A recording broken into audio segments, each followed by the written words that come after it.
Bonjour à toutes et tous, bienvenue dans les coulisses du Grand Lyon. Mon invité du jour, Sandrine Runel, bonjour. Bonjour. Vous êtes l'adjointe à la solidarité et à l'inclusion sociale. Alors, dans l'actualité, vous avez vu les propos de Gérard Collomb sur Twitter et puis nos collègues du Point, voyant dans l'accueil de l'Océan Viking dans un port français un tournant de la politique migratoire en France. C'est quelque chose avec lequel j'imagine que vous n'êtes pas d'accord. Tout à fait. Alors c'est vrai que ces propos ont choqué, bien évidemment, à la fois parce que ce qui choquait davantage, c'était le fait que le gouvernement français, à l'instar de ce qu'a fait le gouvernement italien, tergiverse sur l'accueil et que finalement, on peut se féliciter que le président de la République ait fini par accepter d'accueillir le navire dans le port de Toulon. Donc au contraire, je trouve qu'on a fait preuve d'hospitalité et d'accueil pour ces migrants. Et alors les propos de Gérard Collomb viennent faire un petit peu exploser la machine hospitalière de notre pays. Qu'est-ce que vous retenez principalement de ces propos? C'est le fait qu'ils disent aussi que finalement sa démission de ministère de l'Intérieur était justifiée par un désaccord avec Emmanuel Macron sur la politique migratoire? Alors ça, je ne sais pas si c'est vrai. Pour le coup, il est lui seul maître de ses propos. Pour autant, moi, ce qui me choque davantage, au-delà de ses propos, parce que finalement, on connaît aussi ses positions. Moi, j'en ai beaucoup discuté avec lui. Ça fait des années qu'on se connaît, donc on a toujours eu des discussions à ce sujet. On n'a jamais été d'accord. Finalement, moi, ce qui me choque le plus dans ses propos, c'est qu'il ferait presque passer le gouvernement pour un gouvernement de gauche qui serait justement dans cette politique d'accueil, alors qu'on sait aujourd'hui, au contraire, tout ce que fait le gouvernement pour à la fois chasser les migrants et ne pas prendre en charge les familles qui sont aujourd'hui en situation de rue. Donc finalement, ce qui est choquant dans les propos de Gérard Collomb, c'est plutôt qu'il fasse passer le gouvernement pour un gouvernement de gauche en disant « moi j'ai quitté parce que justement il voulait trop accueillir », au lieu de dire qu'en fait, finalement, la politique que mène le gouvernement, ce n'est pas une politique d'hospitalité. Et quand il dit si je m'étais exprimé avant la présidentielle, c'est Marine Le Pen qui aurait été élue, vous pensez que c'est possible? Non, je ne pense pas que c'est possible. On a déjà alors, une situation qui est quand même assez dramatique avec 89 députés du Rassemblement national. Donc je crois que quoi qu'il arrive et quoi qu'il ait dit, on est déjà dans une situation, une crise politique qui est quand même assez complexe. Par contre, aujourd'hui, tous ces propos ont été repris par Marine Le Pen, Éric Zemmour, Jordan Bardella, qui finalement partagent son analyse. Donc, qu'il l'ait dit avant ou après, il l'a dit. Et la situation aujourd'hui, elle est quand même partagée, ses propos par le Rassemblement national. Alors il y a l'extrême droite qui monte au créneau, effectivement il y a plusieurs plateaux médiatiques qui ont enchaîné la musique, Gérard Collomb a raison, mais pas seulement, il y a aussi Natacha Polony dans Marianne qui a fait un éditorial pour dire que Emmanuel Macron était piégé dans une forme d'hypocrisie et que ce n'était pas voir que les sociétés européennes se fracturent progressivement et que nous préparons par cet engrenage d'hypocrisie et d'impuissance politique l'arrivée au pouvoir de l'extrême droite. Il n'y a pas que l'extrême droite qui dit que Gérard Collomb a raison. Non, il n'y a pas que l'extrême droite, ça c'est sûr. L'extrême droite s'est engouffrée dans ses propos, dans cette brèche, en se disant tiens, on va pouvoir aussi partager les propos, en plus d'un ex-socialiste, d'un homme qui a soutenu Macron, qui a fait par ailleurs Emmanuel Macron. Donc c'était une aubaine aussi pour le Rassemblement national, pour Éric Zemmour aussi. Reconquête a repris ses propos. Mais il y a toute une théorie en France, et donc des journalistes, des éditorialistes, qui sont dans cette idée que oui, il y a une vague migratoire trop importante en France, mais en Europe, et que finalement la France va devenir un peu comme ces pays, Italie, même Angleterre, sur lesquels les migrants vont pouvoir arriver, s'installer, et qu'on va perdre notre identité, certains parlent d'identité nationale, et que ça va amener l'extrême droite au pouvoir. Moi, je crois qu'au contraire, on doit être plutôt dans l'idée d'être un pays accueillant, d'être un pays bienveillant et d'être un pays qui aujourd'hui s'honore d'accueillir 234 migrants qui ont risqué leur vie. On sait le nombre de personnes qui meurent à traverser la Méditerranée. Aujourd'hui, notre action, elle ne doit pas être simplement sur se poser la question d'accueillir, de ne pas accueillir, mais plutôt sur les causes de ces migrations. Il y a aujourd'hui un dérèglement climatique qui est assez important aussi, qui fait qu'on a des personnes qui fuient leur pays, on a des situations de guerre.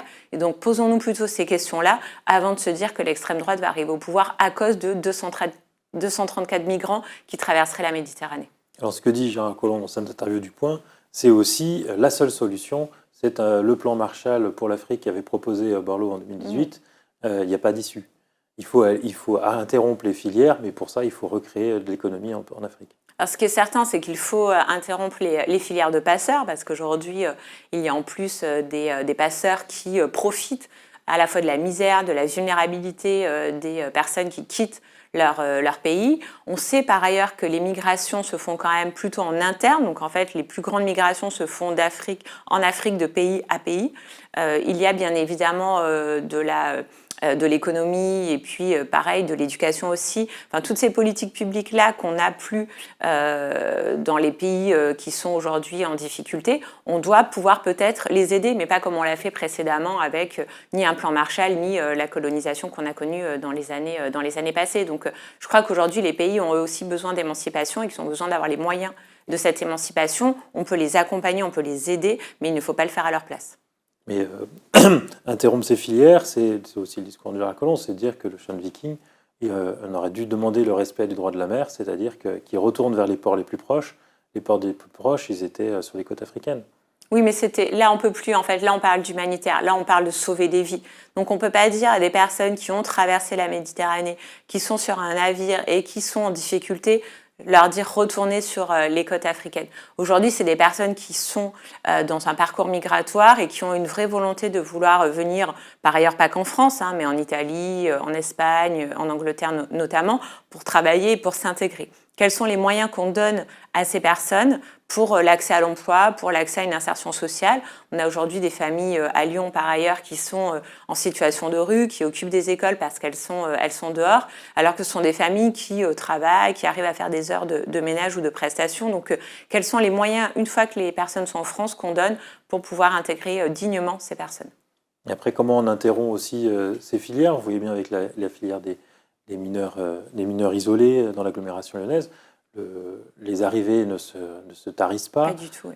Toujours des jeunes très jeunes, souvent envoyés d'ailleurs par des adultes, oui, dans une logique mercantile, et souvent des jeunes qui n'ont pas demandé à venir. Donc là il y a peut-être une urgence effectivement à interrompre ces filières. Comment procède-t-on? Alors, il y a effectivement aujourd'hui beaucoup, et puis ça ne s'est jamais arrêté, sauf pendant la période Covid, beaucoup de jeunes mineurs qui arrivent sur notre territoire. En fait, ces jeunes mineurs arrivent dans les grandes agglomérations, donc que ce soit à Paris, Bordeaux, effectivement, ce sont des jeunes qui souhaitent venir en France alors pour travailler, mais pour aussi répondre à une demande, à un besoin de la famille qui n'arrive pas à subvenir à ses besoins dans son pays. Donc on a des jeunes qui arrivent ici et qui demandent effectivement à être pris en charge et qui demandent ensuite derrière à être scolarisés. Donc il y a aussi tout le système éducatif qui est à revoir, puisque aujourd'hui ces jeunes veulent être scolarisés en France, veulent apprendre un métier, mais beaucoup de jeunes veulent repartir aussi une fois qu'ils ont appris un métier. Donc peut-être qu'on devrait plutôt intégrer ces jeunes-là, les scolariser, leur apprendre un métier qui serait utile pour leur retour au pays. Mais on a aujourd'hui beaucoup de jeunes mineurs qui, une fois passé le temps de la scolarisation, qui ont appris un métier et qui travaillent en France, retournent aussi dans leur pays d'origine pour pouvoir aussi y travailler et y développer leur activité. Revenons sur la politique de la ville de Lyon. Vous étiez engagé sur la politique zéro enfant à la rue. On voit que l'hiver 2022 arrive, cet engagement est toujours loin d'être tenu. Alors, j'étais vendredi soir, une manifestation était organisée notamment pour la journée mondiale des droits de l'enfant. J'étais à côté des collectifs Jamais sans toi notamment, qui avaient audience auprès de la préfecture. Aujourd'hui, on est dans une situation qui est pire que les années précédentes, puisque on a un certain nombre d'écoles occupées parce que les familles dorment dehors. Donc, la ville de Lyon a bien dit qu'elle tolérait et qu'elle accompagnait ces occupations d'écoles. Aujourd'hui, on a ouvert un certain nombre de places. On est à plus de 120 places ouvertes sur la ville de Lyon. On a ouvert récemment aussi un centre d'accueil pour demandeurs d'asile dans le 5e arrondissement.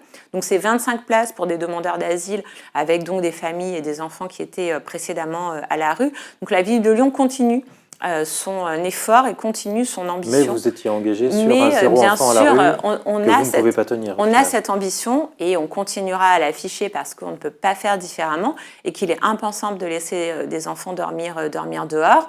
Aujourd'hui, certes, un certain nombre d'enfants sont à la rue et donc là, on travaille pour qu'ils soient pris en charge avec des solutions à l'hôtel quand il y a des situations d'urgence et d'autres dispositifs qu'on peut mobiliser pour que les familles puissent être hébergées rapidement. Mais aujourd'hui, on a un décompte d'enfants qui dorment dehors, oui. Et quelle est votre demande à la préfecture? On sait que la température baisse, mais il n'y aura pas de plan froid cette année puisque les places n'ont pas été fermées pendant l'été. Alors, le gouvernement avait annoncé sa volonté de fermer quand même 14 000 places d'hébergement d'urgence. Donc, suite à la mobilisation des collectifs des associations unies, des fédérations d'associations, ainsi que des grands-mères de France, le gouvernement a reculé sur ce projet qui était un projet dramatique pour les personnes qui sont à la rue. La préfecture du Rhône avait comme ambition de fermer un certain nombre de places, mais places occupées, elle n'a pas réussi à toutes les fermer. Donc là, on sait qu'un certain nombre de places vont réouvrir, ce qui est plutôt rassurant, mais ça ne suffira pas. Donc on attend des mesures. J'ai signé une tribune. Il y aura quand même une forme de plan froid. Oui, il y aura quand même forcément une sorte de plan froid. Par contre, c'est la qualité de ce plan froid. Est-ce que ce sera des places à l'hôtel? Est-ce que ce sera des places d'hébergement d'urgence? On a signé une tribune avec l'Union nationale des CCAS pour appeler le gouvernement justement à mobiliser des moyens supplémentaires pour l'hébergement des personnes à la rue, avec bien sûr les CCAS qui seront en première ligne pour les accompagner. Un dernier mot de politique. On sait qu'au sein du PS, vous soutenez la motion d'Hélène Geoffroy, donc vous souhaitez un PS plus indépendant de la NUPES. On parle de plus en plus d'une possible seconde liste de gauche aux prochaines échéances locales, aux municipales, aux métropolitaines, peut-être derrière Nathalie Perrin-Gilbert. C'est ça que vous préparez? Alors, il y a deux choses. Là, on est en plein congrès, effectivement, du Parti socialiste. Mais aujourd'hui, je crois qu'après les échéances présidentielles et législatives, beaucoup de partis sont également dans cette période de congrès et un petit peu de remise à plat, d'évaluation, bilan de la séquence qui vient de se passer. On a tous beaucoup de questions à se poser et nous, au Parti socialiste, les premiers. Donc moi, ce que je souhaite, c'est qu'effectivement, on ait un Parti socialiste qui soit une force motrice au sein de la gauche, qui retrouve aussi sa place. Le Parti socialiste est, à l'inverse d'LFI, un véritable parti de gouvernement. Donc notre ambition au Parti socialiste est de proposer une réponse et des solutions pour les crises que nous connaissons aux prochaines échéances, ce soit les européennes, les municipales, les métropolitaines, avec bien évidemment une union de la gauche, parce que c'est ce que nous souhaitons et c'est ce que nous portons aussi, l'union de la gauche et des écologistes. Et pour ça, nous travaillons et nous verrons bien quelle sera l'issue d'ici 2026. Vous êtes plutôt dans la logique de construire des listes indépendantes aux européennes et aux élections locales ensuite. En tout cas, pour l'instant, ce que nous portons, c'est ce message-là, c'est cette volonté de faire exister la gauche. C'est aujourd'hui ce que nous défendons. Nos priorités, ce sont des mesures de justice sociale pour régler les crises, notamment sociales et écologiques, que connaissent les Français. Oui. Et au niveau local, ça pourrait être derrière Nathalie Perrin-Gilbert? Non, il n'y a pour l'instant absolument aucune discussion sur derrière ou devant. Par ailleurs, et donc nous serons bien sûr en discussion avec toutes les forces de gauche, mais pour l'instant, il n'y a pas d'idée que ce soit devant, derrière, à côté. Sandrine Runel, je vous remercie, et moi je vous dis à demain pour une nouvelle émission des coulisses du Grand Lyon.